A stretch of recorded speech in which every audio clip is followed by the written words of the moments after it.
Hi అండి, welcome back to my channel. ఈరోజు మన వీడియోలో కారం బొరుగులు ఎలా రెడీ చేసుకోవాలో చూసేద్దామండి. నోటికి కారం కారంగా ఏదన్నా తినాలనిపించినా లేదంటే ఈవినింగ్ టైంలో స్నాక్స్ లా కూడా ఈ కారం బొరుగులు చాలా బాగుంటాయి. వాటర్ తగలకుండా ఏదన్నా బాక్స్ లో లిడ్ క్లోజ్ చేసి పెట్టామంటే 1 మంత్ వరకు నిల్వ ఉంటాయండి. లేట్ చేయకుండా ప్రాసెస్ లోకి అయితే వెళ్ళిపోదాము. ముందుగా ఒక రిక్వెస్ట్ అండి, ఫస్ట్ టైం మన ఛానల్ ఎవరైనా వాచ్ చేస్తుంటే ప్లీజ్ సబ్స్క్రైబ్ చేసుకోండి. అలాగే వీడియో నచ్చితే లైక్ చేయటం మాత్రం అస్సలు మర్చిపోకండి. ఫస్ట్ గ్యాస్ ఆన్ చేసి ఇలాంటి వెడల్పాటి కడాయినైతే తీసుకోవాలి.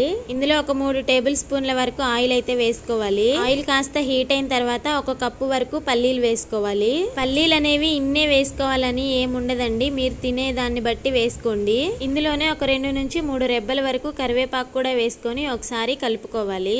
ఇదే టైంలో పుట్నాలు కూడా వేసుకోవచ్చండి, నేనైతే వేయట్లేదు. ఒకవేళ మీకు ఇష్టమైతే పుట్నాలు కూడా ఇదే టైంలో వేసుకోవాలి. ఇందులోనే ఒక 1/2 టేబుల్ స్పూన్ వరకు పసుపు, అలాగే ఒక 1/2 టేబుల్ స్పూన్ వరకు కారము, అలాగే కొంచెం సాల్ట్ ఇవన్నీ వేసుకొని ఒక 1 మినిట్ వరకు ఫ్రై చేసుకోవాలి. ఈ ఉప్పు, కారం, పసుపు వేసిన తర్వాత ఎక్కువసేపు ఫ్రై చేయకూడదండి, మాడిపోతుంది. ఈ మసాలాలు అనేవి మీ టేస్ట్ కి తగినట్టుగా వేసుకోండి, అంటే బొరుగులు తీసుకున్న క్వాంటిటీని బట్టి వేసుకోవాలి.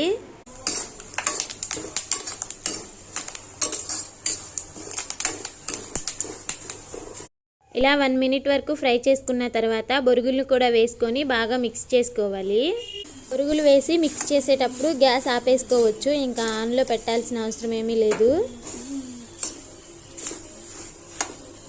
మనం ఎంత బాగా మిక్స్ చేసుకుంటే మనం వేసిన ఉప్పు, కారం, పసుపు బొరుగులకి అంత బాగా పడతాయి.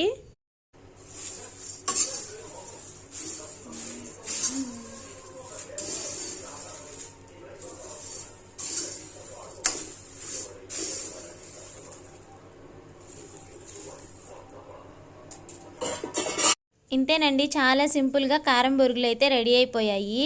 ఒకసారి చేసుకొని పెట్టుకున్నామంటే 1 మంత్ వరకు స్టోర్ ఉంటాయి. మీకు ఈ కారం బొరుగులు నచ్చితే ఒకసారి ట్రై చేయండి. ఎలా వచ్చిందో కమెంట్ చేయటం మర్చిపోకండి. అలాగే వీడియో నచ్చితే లైక్ చేసి మన ఛానల్ని అయితే సబ్స్క్రైబ్ చేసుకోండి.